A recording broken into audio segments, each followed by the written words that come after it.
नमस्कार। आज संडे है इसलिए आज थोड़ा सा पहले और जनसंख्या और वितरण के घनत्व को चर्चा को आगे बढ़ाते हुए हम लोग जो है आज इजराइल से शुरू करेंगे। तो इजराइल एशिया में भूमध्य सागरीय तट पर बसा हुआ एक नवोदित राष्ट्र है जिसकी सन 2017 में जनसंख्या लगभग 85 लाख थी और जनघनत्व जो था वो 386 व्यक्ति प्रति वर्ग किलोमीटर।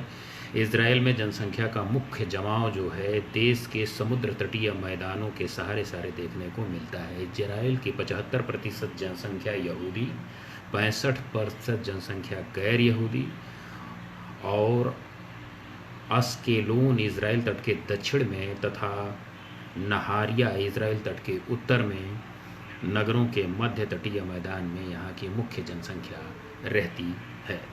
और हम देखते हैं कि तेल अवीव जफ़ा महानगर क्षेत्र में इजराइल की 30% जनसंख्या निवास करती है। देश की लगभग 11% जो जनसंख्या है जेरूसलम नगर के समीपवर्ती भागों में, 15% जनसंख्या हैफा नगर के समीपवर्ती भागों में देखने को मिलती है। हम देखते और पाते ये हैं कि ज़्यादातर समुद्र तटीय नदियों के किनारे या धार्मिक नगर के इजराइल के किनारे यहाँ पर जनसंख्या का जमाव देखने को मिलता है। इजराइल के दक्षिणी भागों में स्थित नेगेव मरुस्थल इजराइल के सबसे कम जनसंख्या वाला स्थान है। यहाँ पर मरुस्थल पूर्ण रूप से जन शून्य है क्योंकि मरुस्थल में कोई भी डेवलपमेंट देखने को नहीं मिलता है। आवाज़ क्लियर जा रही है? दक्षिणी अफ्रीका के गणराज्य। दक्षिणी अफ्रीका के गणराज्य अफ्रीका महाद्वीप के सुदूर दक्षिण में स्थित अफ्रीका महाद्वीप का एक विकसित देश है जहां पर 2017 में कुल जनसंख्या जो थी 5.65 करोड़ थी तथा जनसंख्या का घनत्व जो था वो 46 व्यक्ति प्रति वर्ग किलोमीटर। इसके जो प्रमुख राष्ट्र थे वो था ट्रांसवाल प्रांत, ऑरेंज फ्री प्रांत, ठीक है, तथा नेटाल प्रांत में देश की अधिकांश जनसंख्या जो देखने को मिलती है वो निवास करती है। केप प्रोविंस जो देश के आधे से अधिक क्षेत्रफल पर विस्तृत है, प्रांत की जनसंख्या विरल घनत्व देखने को मिलता है। जोहान्सबर्ग इस गणराज्य का सबसे बड़ा महानगरीय क्षेत्र है जहाँ पर अधिकतम जनसंख्या का बसाव जो है वो 80 लाख है। ऑस्ट्रेलिया की जो 2017 में जो जनसंख्या थी 2.45 करोड़ प्रति व्यक्ति थी। प्रति वर्ग किलोमीटर जनसंख्या का जो घनत्व था 3 व्यक्ति था क्योंकि आप जानते हैं अच्छी तरीके से कि ऑस्ट्रेलिया का ज़्यादातर भाग जो है वो रेगिस्तानी है। इस प्रकार के विकसित राष्ट्रों में ऑस्ट्रेलिया जनघनत्व सबसे कम देखने को मिलता है। इस महाद्वीप में जनसंख्या जमाव के 5 महत्वपूर्ण क्षेत्र हैं। पहला विक्टोरिया प्रांत दक्षिण पूर्व में स्थित, इसमें मेलबोर्न महानगर है जिसकी सन 2017 में इसकी जनसंख्या 49 लाख आबादी थी यहाँ पर। और महानगर देश में सिडनी दूसरा सबसे बड़ा प्रांत या महानगर है। न्यू साउथ वेल्स प्रांत दक्षिण पूर्वी भाग, इस देश का सबसे बड़ा महानगर जो है वो सिडनी है और यहाँ पर 2017 में जो जनसंख्या थी वो 51 लाख थी। क्वींसलैंड प्रांत दक्षिणी पूर्वी कोना, इसमें ब्रिस्बेन जहाँ पर 24 लाख की आबादी वाला सबसे बड़ा महानगर है। दक्षिणी ऑस्ट्रेलिया का प्रांत दक्षिणी पूर्वी भाग, इसमें एडिलेड 13 लाख की आबादी वाला सबसे बड़ा महानगर। पश्चिमी ऑस्ट्रेलिया प्रांत, इसमें जो है पर्थ 20 लाख आबादी वाला सबसे बड़ा महानगर निकटवर्ती क्षेत्रों में सम्मिलित है। ये पांचों क्षेत्रों को छोड़कर ऑस्ट्रेलिया के शेष 90% भाग जो है बिना बसा हुआ निर्जन प्रांत है क्योंकि यहाँ पर जो है रेगिस्तान देखने को मिलते हैं। ऑस्ट्रेलिया का अधिकांश भाग शुष्क तथा मरुस्थलीय जलवायु की दशाओं वाला रखता है जिसके कारण इन भागों में किसी प्रकार के कृषि विकास संभव नहीं है। एक तरीके से कह सकते हैं कि निर्जन और असंभव प्रांत है यहाँ पर। यही नहीं, इन भागों में गर्म तथा शुष्क जलवायु यूरोपीय लोगों जो अस्थायी रूप से, एक चीज़ आप जानते हैं कि यूरोप की गोरे लोग जो है पूरी दुनिया में माइग्रेट करके गए, उत्तरी अमेरिका, दक्षिणी अमेरिका, यूरोप, ऑस्ट्रेलिया या कहीं भी, तो ये सारे लोग वहाँ से माइग्रेट करके चारों ओर दुनिया में फैले। जलवायु दशाएं अनुकूल है। ऑस्ट्रेलिया की श्वेत नीति पॉलिसी केवल गोरे लोगों को के लिए ही अस्थायी रूप से बसने की अनुमति देती है। इसलिए भी जो है ऑस्ट्रेलिया की जनसंख्या जो है बहुत ज़्यादा कम देखने को मिलती है, क्योंकि वो भयग्रस्त रहते हैं, क्योंकि दूसरे देशों के लोग, ब्लैक लोग यदि आएंगे तो वहाँ पर उनके रोजी रोटी के संकट और जो है वहाँ पर दूसरी तरीके की समस्याएं खड़ी कर देंगे। इसलिए जो वो श्वेत पॉलिसी को अपनाते हैं, आप देखते हैं कि पूरी दुनिया से जो है वो श्वेत को ही ऑफ़र करते हैं, अश्वेतों को ऑफ़र नहीं करते हैं। कारण इसके पीछे जो है वो ये है कि जैसे इंडिया के लोग की कल्पना करिए कि चले जाएंगे तो कम पैसे में काम कर देंगे। अगर कम पैसे में काम कर देंगे तो निश्चित तौर पर मान के चलिए कि जो वहाँ के लोगों का काम है तो वो कम मजदूरी, कम पैसा में हो जाएगा, तो वहाँ के लोग बेरोजगार हो जाएंगे। अपने यहाँ भी ले लीजिए, जैसे मान लीजिए एक स्टेट का आदमी दूसरे स्टेट्स में चला जाता है तो उसके साथ भेदभाव अपनाया जाता है। क्यों अपनाया जाता है? क्योंकि वहाँ जाके सस्ते में बढ़िया काम अगर कर देगा तो वहाँ के लोगों में बेरोजगारी खड़ी हो जाएगी। इसलिए जो है ये पारदर्शिता अपनाई जाती है रोजगार मेंटेन करने के लिए, दूरी मेंटेन करने के लिए, जनसंख्या के दबाव को कम करने के लिए, ढेर सारी समस्याओं को कम करने के लिए। चूँकि जनसंख्या का दबाव कम हो जाएगा तो नियोजन और पॉलिसी और सारी चीज़ों को डेवलप करने में बहुत सारी सुविधाएं मिलेगी। ऑस्ट्रेलिया की, हाँ, ये न्यूजीलैंड की 2017 में जो कुल जनसंख्या थी वो 48 लाख थी और जो जन घनत्व था वो 18 व्यक्ति प्रति वर्ग किलोमीटर रहा। न्यूजीलैंड के उत्तरी द्वीप नॉर्थ आइलैंड में अधिकांश तटीय भाग, दक्षिणी द्वीप तथा दक्षिणी तटीय भाग अपेक्षाकृत देश के सघन बसे हुए क्षेत्र हैं, जबकि शेष भाग पर्वतीय होने के कारण विरल जनसंख्या वाला भाग है। विश्व के विकासशील राष्ट्रों की जननांकीय विशेषताएं तो दो भागों में बांटा गया है इनको। पहला है क्वांटिटेटिव और दूसरा है क्वालिटेटिव।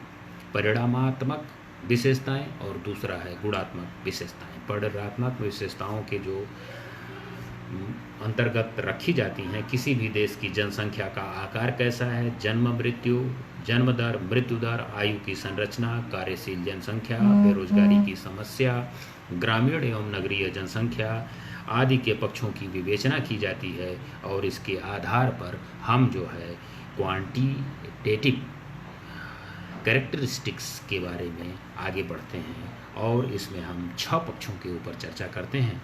पहला है विकासशील राष्ट्रों में जन्म दर, मृत्यु दर दोनों ही उच्च रहती है। कारण क्या है कि इन राष्ट्रों में अर्थव्यवस्था विकसित होती है और जैसे जैसे विकसित होती है वैसे वैसे मृत्यु दर में कमी आती है। क्यों? क्योंकि मेडिकल साइंसेस जो है डेवलप कर जाती हैं और दूसरा ये है अंधविश्वास खत्म होता है, जन्म दर यथावत कायम रहती है और मृत्यु दर पर हम लगातार कंट्रोल करते चले जाते हैं, जिससे जनसंख्या बढ़ती चली जाती है और एक समय ऐसा आ जाता है कि विस्फोट की स्थिति उत्पन्न हो जाती है या भयावह हो जाती है। वर्तमान समय में विश्व के अधिकांश विकासशील राष्ट्रों की जनसंख्या की वार्षिक वृद्धि दर जो है 1.7 से 2.6% के मध्य मिलती है, जिसके कारण देशों की जनसंख्या का प्रायः 30 से 50 वर्षों के मध्य जो है जनसंख्या दुगुनी देखने को मिलती है।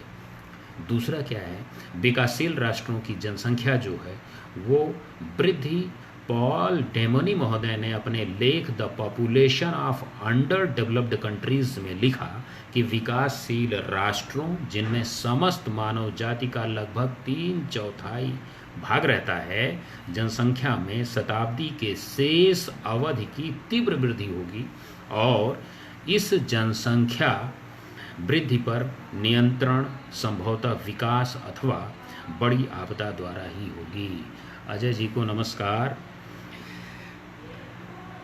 विकासशील राष्ट्रों में 65 से 80% जो जनसंख्या है अपने भरण पोषण के लिए कृषि व्यवसाय पर निर्भर करती है। जनसंख्या के तीव्र वृद्धि होने पर कृषि जनसंख्या पर भी दबाव पड़ता जाता है और नतीजा क्या होता है कि कृषि क्षेत्र लगातार घटता जाता है। कैसे घटता जाता है कि आदमी जो है घर बना लेता है, स्कूल बना लेता है, चारागाह बना लेता है, तालाब खोल लेता है, अन्य केंद्र खोल लेता है। वो अपने जो है आर्थिक विकास के हिसाब से और अपने मनोरंजन के साधन के हिसाब से या अपने आवास की सुरक्षा के हिसाब से चीज़ों को एक्वायर करता चला जाता है और जिसकी वजह से भूमि घटती जाती है और जनसंख्या बढ़ती जाती है। विकासशील राष्ट्रों में 14 वर्ष से कम आयु वर्ग के लोगों में उच्च जन्म दर अधिक रहती है, जबकि 65 वर्ष से अधिक आयु वर्ग के लोगों के जन्म का प्रतिशत राष्ट्रों में बहुत कम रहता है। दूसरे शब्दों में अगर हम कहें तो विकसित राष्ट्रों की तुलना में विकासशील राष्ट्रों में औसत व्यक्ति की प्रत्याशित आयु कम रहती है। कारण क्या है कि गांव में जो मेडिकल फैसिलिटी है वृद्धों के प्रति वो बहुत ज़्यादा शहरों की तुलना में महंगी है। कैसे महंगी है कि गांव में जब कोई आदमी बीमार पड़ता है, कल्पना करिए कि गांव में 70 साल का आदमी दरवाजे पर यदि खांस रहा है तो गांव के बाकी जो परिवार के लोग हैं तो कहेंगे का खांसत हुआ, तो बराबर खांसत रहेगा। कल्पना करिए कि उसका दांत दर्द कर रहा है, आंख दर्द कर रही है, तो कहेंगे कि तोहर तो हमें से दर्द करत रहेगा। यही नहीं, यदि उसको दिखाने के लिए अगर कहीं जाना हुआ, शहर आना हुआ, तो वो पूरे परिवार के साथ कम से कम एक गाड़ी जो है बुक करेगा। मिनिमम मान के चलिए कि 2000 रुपये की गाड़ी बुक होगी, 4 लोग उसके साथ आएंगे, जहाँ जाएंगे हॉस्पिटल में, शहर में ना कोई परिचय रहेगा तो एक होटल लेंगे या एक आवास लेंगे। तो निश्चित तौर पर मान के चलिए 4-5 लोग अगर मनरेगा के मज़दूर को ले लीजिए तो 500 रुपये के हिसाब से 5 चौको 20 जो है 2000 रुपये 4 लोगों की, और 2000 रुपया गाड़ी का, 4000 रुपया, 2000 रुपया उसकी दवाई का, 6000 रुपया, और जो है 1-2 दिन रुक जाएगा होटल में 6-8 हज़ार रुपया। तो एक सामान्य आदमी के इलाज के लिए भी 10,000 रुपये का खर्चा गांव का आदमी, और शहर का आदमी 1 रुपये की पर्ची में जाएगा, दिखा के लेके चला आएगा और 100 रुपये में दवा करा लेगा। तो इसलिए भी जो है गांव में जनसंख्या जो है शहरों की तुलना में आयु प्रत्याशा दर जो देखने को मिलती है कम देखने को मिलती है। उसके पीछे क्या है, मेडिकल फैसिलिटी की लापरवाही, और दूसरा जो है वो इतना ज़्यादा महंगा होना। तो कहीं ना कहीं से हम देखते हैं कि जो है वो प्रभावित हो जाता है। विकासशील राष्ट्रों में बेकारी तथा अर्ध बेकारी जो देखने को मिलती है वो एक प्रमुख विशेषता है। क्या इन राष्ट्रों में मानवीय श्रम की पर्याप्त उपलब्धता रहती है, जबकि राष्ट्रों में रोजगार के अवसर उतने नहीं होते हैं। एक ओर तो कृषि भूमि पर जनसंख्या का अधिक दबाव देखने को मिलता है जिसके कारण बेरोजगारी है, दूसरी ओर पूंजी तकनीकी की कमी के कारण बेरोजगारी है, और विकासशील राष्ट्रों में अधिकांश ग्रामीण जनसंख्या का जो प्रतिशत है वो दक्षिणी अमेरिका, मध्य अमेरिका, उत्तरी अफ्रीका, पश्चिमी एशिया को छोड़कर कुल जनसंख्या का 70% से 90% के मध्य देखने को मिलता है।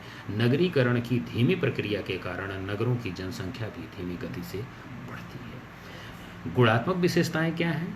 विकासशील राष्ट्रों में निम्न स्तरीय जीवन स्तर लोग व्यतीत करते हैं और बड़ी संख्या में भरण पोषण की जिंदगी विकसित करते हैं विवश करने के लिए। विकासशील राष्ट्रों में अधिकांश लोग दैनिक भोजन में आवश्यक पौष्टिक तत्वों व कैलोरी की कमी देखने को मिलती है। दाल रोटी खाएंगे तो सब्जी नहीं रहेगी, सब्जी रहेगी तो दाल नहीं रहेगी, दूध नहीं रहेगा, या इसी तरीके से किसी तरीके से आदमी भरण पोषण कर रहा है, पेट पाल रहा है विकासशील। बहुत सारे लोगों को तो रोटी भी उपलब्ध नहीं हो रही है। इन राष्ट्रों में उपलब्ध स्वास्थ्य सुविधाएं जो हैं वो बिल्कुल निम्न स्तरीय हैं, मध्यम स्तरीय हैं, जिसके कारण यहाँ विभिन्न प्रकार के रोग व्यापकता से देखने को मिलते हैं। साथ ही साथ प्रति व्यक्ति चिकित्सा पर किए जाना वाला खर्च जो है वो बिल्कुल ही अल्प है, या कह दीजिए 9 के बराबर है। विकासशील राष्ट्रों में औसत जो जीवन की अवधि दिखने को मिलती है वो 62 से 72 जो है वर्ष मिलती है। अब तो इतना ज़्यादा संसाधन डेवलप हो जाने के बाद भी लग रहा है कि अगर आदमी 60 साल जी लिया तो बहुत जी लिया। साइंस एंड टेक इतना डेवलप हो जाने के बाद भी इतने भयानक भयानक रोग खड़े हो गए हैं जिसकी आप कल्पना नहीं कर सकते हैं। लोगों की किडनी फेल्योर हो जा रही है, लोगों को हार्ट अटैक हो रहा है, लोगों को जो है कैंसर जैसे रोग हो रहे हैं। कोरोना तो मान लीजिए लेटेस्ट है, इसकी चर्चा ही नहीं, लेकिन ये सारे रोग ये आधुनिक युग के रोग हैं जो पहले नहीं होते थे। क्यों नहीं होते थे? क्योंकि बाजार और बाजारवाद के कॉन्सेप्ट को क्लियर कर दूं। बाजार वो है जो मनुष्य की आवश्यकता को पूरी करता है, और बाजारवाद वो है जो बाजार मनुष्य की ज़रूरतों को ज़बरदस्ती पैदा करता है और उसके पास जो है जाकर उसके चीज़ को उसकी थैली से ज़बरदस्ती पैसा निकालने का प्रयास करता है। ये काम मल्टीनेशनल कंपनीज करती है। ये है बाजारवाद। बाजार नहीं, बाजार हमारी आवश्यकता की पूर्ति करती है, बाजार हमारा जीवन है, लेकिन बाजारवाद हमारा जीवन नहीं है। ये वैश्वीकरण का एक रूप है। विकासशील राष्ट्रों में अधिकांश जनसंख्या जो है वो निम्न स्वास्थ्य के कारण, निर्धनता के कारण, निम्न उत्पादकता के कारण, लो प्रोडक्टिविटी के कारण, तकनीकी कुशलता की दृष्टि से भी निम्न स्तरीय हो जाती है। विश्व के विकासशील राष्ट्रों में जनसंख्या के वितरण का प्रतिरूप हम सबसे पहले एशिया पर, तो एशिया को देखेंगे महाद्वीप के हिसाब से विकासशील राष्ट्रों में सर्वाधिक जनसंख्या यहाँ 2017 में जो थी वो 436 करोड़ जनसंख्या निवास करती थी, जो समस्त विश्व के 57% भाग है। एशिया महाद्वीप के इन विकासशील राष्ट्रों की जनसंख्या का औसत घनत्व जो देखने को मिलता है वो 160 व्यक्ति प्रति वर्ग किलोमीटर, जो विश्व के अन्य विकासशील महाद्वीपों, क्षेत्रों, कैरिबियाई क्षेत्रों को छोड़कर में सर्वाधिक देखने को मिलता है। अफ्रीका में आते हैं। अफ्रीका महाद्वीप के विकासशील राष्ट्रों में सर्वाधिक विश्व की 119.4 करोड़ जनसंख्या 2017 की रिकॉर्डिंग के अनुसार निवास करती है, जो विश्व की जनसंख्या का 15.8% भाग है। जबकि इस महाद्वीप में जनसंख्या का औसत घनत्व जो देखने को मिलता है वो 41 व्यक्ति प्रति वर्ग किलोमीटर देखने को मिलता है। दक्षिणी अमेरिका विकासशील राष्ट्रों में 42.3 करोड़ जनसंख्या 2017 के आंकड़ों के अनुसार निवास करती थी। समस्त विश्व की यहाँ पर जो जनसंख्या 5.6% निवास करती थी, और इस महाद्वीप में जनसंख्या का जो औसत घनत्व प्रति वर्ग किलोमीटर जो था वो बहुत कम था। एशिया महाद्वीप की जनसंख्या के वितरण का जो प्रतिरूप है वो एशिया महाद्वीप एवं उसकी सभ्यता का पालना कहा जाता है। संसार का सबसे बड़ा महाद्वीप होने के साथ साथ यहाँ सबसे बड़ी जनसंख्या वाला भी ये महाद्वीप है। ईस्ट तथा स्पेन के शब्दों में एशिया विश्व के कुल स्थलीय क्षेत्रफल का 1/3 भाग रखता है, लेकिन यहाँ विश्व की आधे से अधिक जनसंख्या निवास करती है। एशिया महाद्वीप जनसंख्या के वितरण में बड़ी ही विषमताएं हैं। एशिया की जनसंख्या वितरण में कोई भी विशेषता इतनी अधिक व महत्वपूर्ण नहीं है जितनी कि जनसंख्या घनत्व की अधिकता और विषमता देखने को यहाँ पर मिलता है। कृषि महोदय ने कहा कि एशिया में ऐसे बहुत अधिक क्षेत्र हैं जहाँ जनसंख्या कम है, ऐसे भी क्षेत्र हैं जहाँ जनसंख्या बहुत अधिक है। ऐसा देखने को मिलता है। वितरण में असमानता है, घनत्व में असमानता है।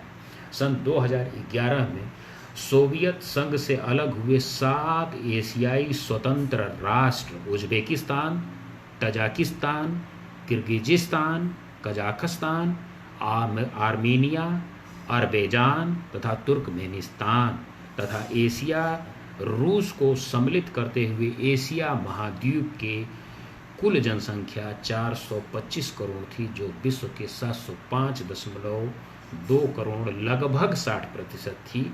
एशिया के विभिन्न देशों की जनसंख्या के घनत्व में विभिन्नता देखने को मिलती है। साथ ही साथ एशिया की जनसंख्या का औसत घनत्व हम देखते हैं तो 95 2011 के आंकड़ों के अनुसार प्रति वर्ग किलोमीटर हमको देखने को मिलता है।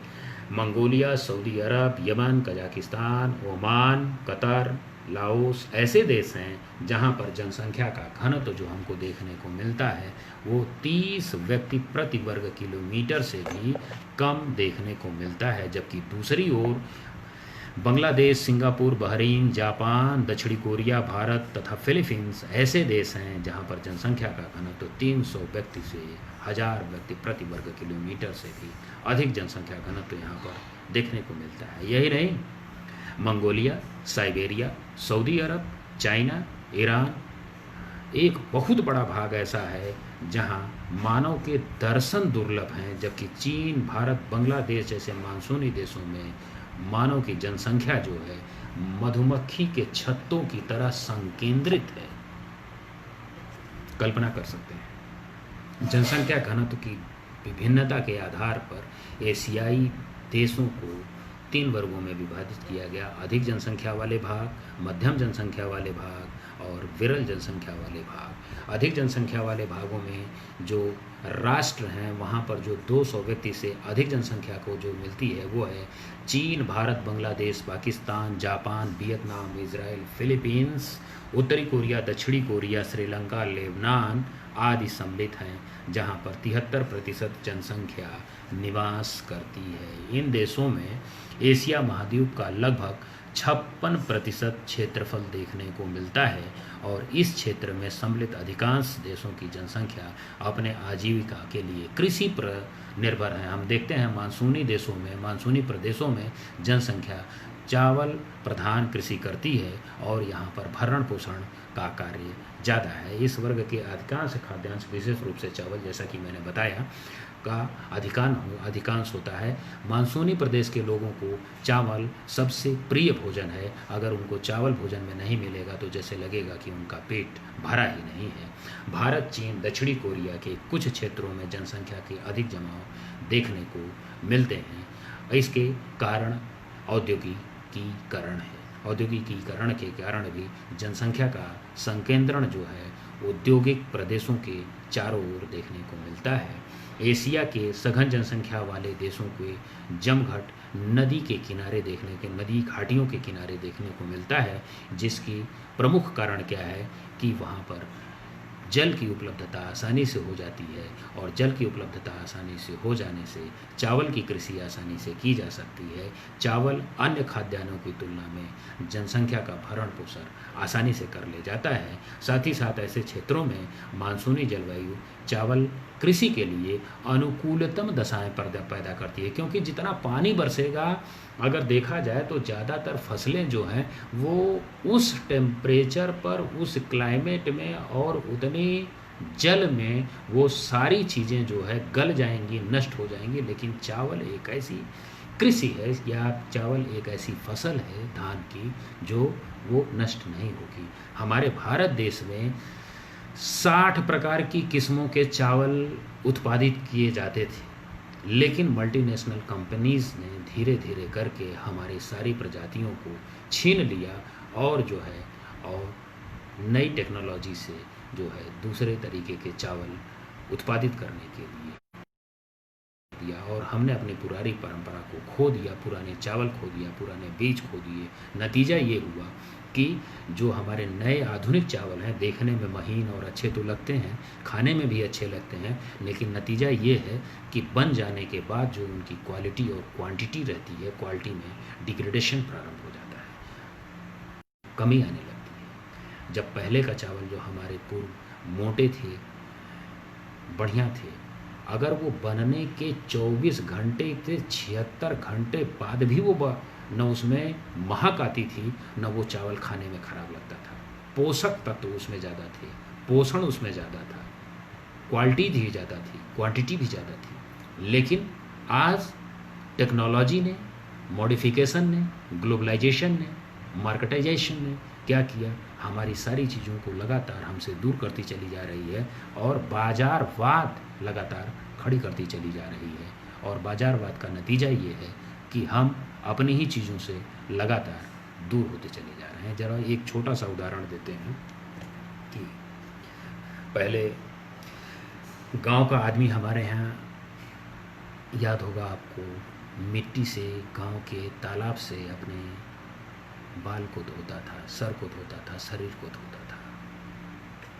बाजारवाद जो होता है वो मदारी होता है, और जो ये मिट्टी थी ये शैम्पू और साबुन से भी बहुत अच्छी थी और हमारे लिए पोषण का भी काम करती थी और शैम्पू से बढ़िया काम करती थी। लेकिन ये बाज़ार जब आया, बाज़ार का एक मदारी आया हमारे बीच और शैम्पू का छोटा सा पैकेट लेके आया और उसको गांव वालों के बीच में या हमारे आपके बीच में बाल में थोड़ी सी लगा के और दिखाया और उसने कहा कि देखिए 2 मिनट में बाल कितने चमाचम हो गए, आप इतनी मिट्टी लगा के इतना देर बैठते हैं, क्या फ़ायदा, और पूरी शरीर आपकी गंदी हो जाती है। नतीजा क्या हुआ कि हमारे बीच से, हमारे आपके बीच से मिट्टी चली गई और शैम्पू का छोटा सा पैकेट गांव की एक छोटी सी दुकान में भी चला गया। बाजारवाद आवश्यकता ज़बरदस्ती पैदा कर दी गई और ज़बरदस्ती पैदा करने का नतीजा क्या रहा कि हमारे आपके बीच से सारी चीज़ें छीन लेके चली गई। बाजारवाद ने, ग्लोबलाइजेशन ने, मार्केटाइजेशन ने, यही है ज़बरदस्तीकरण। उदारवाद, उदार बन के आया, आपकी चीज़ को निजी कर लिया, हथिया लिया और वैश्विक कर दिया। अपनी चीज़ों को आपके सामने ज़बरदस्ती आपके थैली से पैसा निकाल के लेके चल दिया। यही है बाजार, बाजारवाद। तो जब तक जागरूक नहीं रहेंगे, और प्रदूषण भी फैला दिया। प्रदूषण क्या फैलाया कि शैम्पू का पैकेट जो है वो खेतों में जाएगा, नालियों में जाएगा, जगह जगह वो हमारे ड्रेनेज पैटर्न को, ड्रेनेज सिस्टम को चोक कर देगा। और मिट्टी जब हम लगाते थे कहीं कुछ नहीं होता था, मिट्टी मिट्टी में मिल जाती थी, कहीं कोई दिक्कत ही नहीं होती थी। लेकिन आज दिक्कत ही दिक्कत खड़ी है, और इस दिक्कत को दूर करने के लिए केवल एक उपाय है, वो है जागरूकता। हाँ बच्चा, ज़बरदस्तीकरण। ज़बरदस्तीकरण का मतलब ये होता है कि ज़बरदस्ती आपके पास, आपके थैले से पैसा कैसे निकाल लिया जाएगा, वही ज़बरदस्तीकरण है। क्योंकि आप जो है चीज़ों को देखेंगे, आकर्षित होंगे, लगेगा कि अरे मैं आकर्षित हो रहा हूँ, लेकिन ऐसा है नहीं। बाज़ार आपको आकर्षित करा रही है। बाज़ार आपको, गुरुजी को प्रणाम, बाज़ार जब आकर्षित हो रही है और आकर्षित करा रही है, तब वो आपके थैली से पैसा निकाल के लेके चली जा रही है। आप जाते हैं एक साधारण सा पेंसिल भी लेने, पेन भी लेने, शर्ट लेने, तो आपको लगता है इसका कलर बड़ा ज़ोरदार है, ले लेना चाहिए। नहीं, वो आपको कलर जो है चूज़ कराया जा रहा है। आपके माइंड को हैक कर रही है मार्केट ज़बरदस्ती।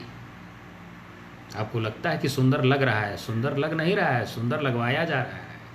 तभी आप अपने थैली से 500 रुपया लेके चलते हैं और 2000 रुपये का शर्ट लेके चले आते हैं। ये है मार्केट का कमाल।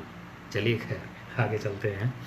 तो मध्यम जनसंख्या वाले जो क्षेत्र हैं वो इस श्रेणी के देशों में सम्मिलित हैं। जनसंख्या प्रति वर्ग किलोमीटर जो देखने को मिलती है वो 50 से लेकर 200 व्यक्तियों के मध्य देखने को मिलती है। Indonesia, Turkey, Myanmar, Thailand, Nepal, Iran, Cambodia, Iraq, Jordan, Malaysia, Syria के मध्य जनसंख्या वाले, एशियाई वाले मध्यम जनसंख्या वाले देश हैं। इसमें एशिया की 22% जनसंख्या निवास करती है और जो जनघनत्व देखने को मिलता है वो 14 व्यक्ति प्रति वर्ग किलोमीटर देखने को मिलता है। कृषि भूमि अपेक्षाकृत कम होने पर यहाँ पर जनघनत्व कम देखने को मिलता है, जबकि जलवायु मानवीय दशाएं जो हैं वो अनुकूल हैं। कृषि, पशुपालन, खनन, उद्योग यहाँ के निवासियों के प्रमुख व्यवसाय हैं। विरल जनसंख्या वाले घनत्व वाले देश, ये महाद्वीप, एशिया महाद्वीप के वे देश सम्मिलित किए जाते हैं जहां पर जनसंख्या 50 व्यक्ति से प्रति वर्ग किलोमीटर कम देखने को मिलता है। एक चीज़ आप जान लीजिए कि जब महाद्वीपों में पूरब से पश्चिम की ओर बढ़ते चले जाएंगे, तो पूरब से जब पश्चिम की ओर जाएंगे तो वर्षा, पूरब में जब रहेंगे तो 200 से 250 सेंटीमीटर की वार्षिक वर्षा होगी, और जैसे जैसे पश्चिम की ओर बढ़ते चले जाएंगे वो 50 से लेके 0 सेंटीमीटर तक वर्षा हो जाएगी। एक चीज़। दूसरी बात, उसी तरीके से जनघनत्व, जलवायु में भी, जनघनत्व में भी लगातार कमी आती चली जाएगी, पूरब से पश्चिम चलते चले जाएंगे, और जलवायु की दशाएं जो हैं वो लगातार परिवर्तित होती चली जाएंगी। कृषि का स्वरूप बदलता चला जाएगा, जन घनत्व लगातार घटता चला जाएगा। ईरान, अफगानिस्तान, सऊदी अरब, लाओस, यमन, कजाकिस्तान, मंगोलिया, संयुक्त राज्य अमीरात एशिया महाद्वीप के विरल जनसंख्या वाले देश हैं। 2011 में इन देशों में जो जनसंख्या का जन घनत्व था वो 5% जनसंख्या यहाँ निवास करती थी, जबकि एशिया महाद्वीप का 28.4% क्षेत्रफल पाया जाता है। इस भाग में इन देशों में जलवायु तथा धरातल की कठोर दशाओं के कारण जन्म घनत्व कम होने के लिए विशेष रूप से उत्तरदायी है। कुछ देश तो जलवायु इतनी कठोर हैं कि यहाँ पर जन घनत्व जो देखने को मिलता है वो बिल्कुल शून्य देखने को मिलता है। कृषि महोदय पुनः बताते हैं कि एशिया के लोगों उत्तम भूमि पर रहते हैं। एशिया ऐसा विशाल क्षेत्र है जहाँ पर मानव निवास के लिए बहुत कम आकर्षण रखते हैं। 2011 के एशिया महाद्वीप की कुल जनसंख्या जो थी वो 425 करोड़ थी, जिसमें 344 करोड़ जनसंख्या जो थी एशिया महाद्वीप की 81% जनसंख्या एशिया महाद्वीप के निम्न भागों में रहती थी, जिसमें चीन, Bharat, Indonesia, Pakistan, Bangladesh, Japan, Philippines और वियतनाम जैसे देशों में जनसंख्या निवास कर रही थी। चीन में देखते हैं जनसंख्या का आकार करोड़ों में और प्रतिशत, तो चीन की जो है 2011 के अनुसार जो उसकी जनसंख्या थी वो 135 करोड़, और जनसंख्या का जो प्रतिशत था, विश्व की जनसंख्या का प्रतिशत 19.1, भारत का 121, 11 के जनगणना के अनुसार 17.2, पाकिस्तान का 24.1, विश्व जनसंख्या में 3.4%, फिर उसके बाद बांग्लादेश 18, 2.1, जापान 12.7 और 1.3, फिलीपींस 9.3, 1.3 और वियतनाम 8.8 और 1.2% देखने को मिलता है। एशिया में जनसंख्या घनत्व को प्रभावित करने वाले जो प्रमुख भौगोलिक कारक हैं वो है जलवायु। जलवायु जनसंख्या को प्रभावित करने वाली महत्वपूर्ण या सर्वप्रमुख कारणों में से एक है। दक्षिणी पूर्वी एशिया के मानसूनी जो जलवायु वाले प्रदेश हैं, एशिया की अधिकांश जनसंख्या यहाँ पर देखने को या जमघट देखने को मिलता है। दक्षिणी पूर्वी एशिया, पश्चिमी एशिया, मध्य एशिया, साइबेरिया, अधिकांश भागों में जलवायु इतनी कठोर है कि यहाँ पर जन घनत्व शून्य देखने को मिलती है, और यहाँ पर कृषि भी कार्य भी संभव नहीं है, इसलिए क्योंकि यहाँ पर बर्फ़ है, रेगिस्तान है या तो फिर घने जंगल हैं। ऐसी स्थिति में यहाँ पर कृषि करना या मानव निवास के लिए बड़ा ही दुर्लभ है या दुर्गम है। स्टाम महोदय लिखते हैं कि इसमें कोई संदेह नहीं है कि एशिया की वर्तमान जनसंख्या जो है वितरण में सबसे अधिक प्रभावशाली जलवायु दशाएं हैं। दूसरा कारण जो मुख्य कारण है वो प्राकृतिक धरातल। एशिया के पर्वतीय एवं पठारी भागों में कम जनसंख्या निवास करती है, जबकि घाटियों तथा समतल मैदानों में जहाँ पर जलवायु अनुकूल है जनसंख्या का घनत्व अधिक देखने को मिलता है। पर्वतीय तथा पठारी भागों में कृषि योग्य भूमि का अभाव है, जहाँ पर कृषि की समस्याएं हैं वहाँ पर जनसंख्या नहीं देखने को मिलती है। कृषि योग्य भूमि, समतल मैदानी भागों में, नदी घाटियों में, डेल्टाई भागों में अनुकूलता होने के कारण, उपजाऊ होने के कारण जनसंख्या अधिक मिलता है। गंगा, सिंधु, दजला फरात की घाटी, यांगटी सिक्यांग, वांगहो, इरावदी, मिक्यांग आदि नदियाँ जितनी भी हैं, डेल्टाई तथा घाटी क्षेत्रों में सघन जनसंख्या देखने को मिलती है, क्योंकि हम ये शुरू से ही पढ़ते चले आए हैं कि जनसंख्या का जो विकास हुआ वो नदी घाटी में ही सभ्यता का विकास हुआ। नदियों के किनारे जल आसानी से मिल जाता है, मछलियाँ आसानी से मिल जाती हैं, फसलें आसानी से हो जाती हैं। तो चूँकि अनुकूलता रहती है, इसलिए आसानी से सारी चीज़ें डेवलप हो जाती हैं और मानव के विकास के लिए अनुकूल दशाएं होती हैं। चौथा है औद्योगिक विकास। जिन क्षेत्रों में औद्योगिकरण हुआ है वहाँ पर जनसंख्या अधिक मिलती है। हम देखते हैं पूरे औद्योगिक क्षेत्रों में जहाँ पर कोयला, लोहा, सोना, चांदी, पारा आदि चीज़ें जहाँ जहाँ मिलती हैं वहाँ पर जनसंख्या घनत्व अधिक देखने को मिलता है। सबसे पहला कारण तो ये है कि जल की उपलब्धता।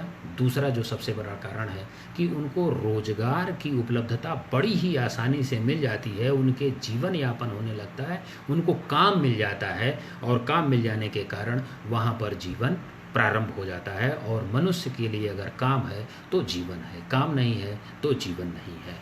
मनुष्य के रोजगार के अवसर उपलब्ध होते हैं जहाँ पर इंडस्ट्रियल डेवलपमेंट होता है, इसीलिए वहाँ पर अत्यधिक जनसंख्या का जमाव देखने को मिलता है। दूसरा है खनिज पदार्थ, जहाँ पर प्राकृतिक मानवीय दशाएं प्रतिकूल भी हैं।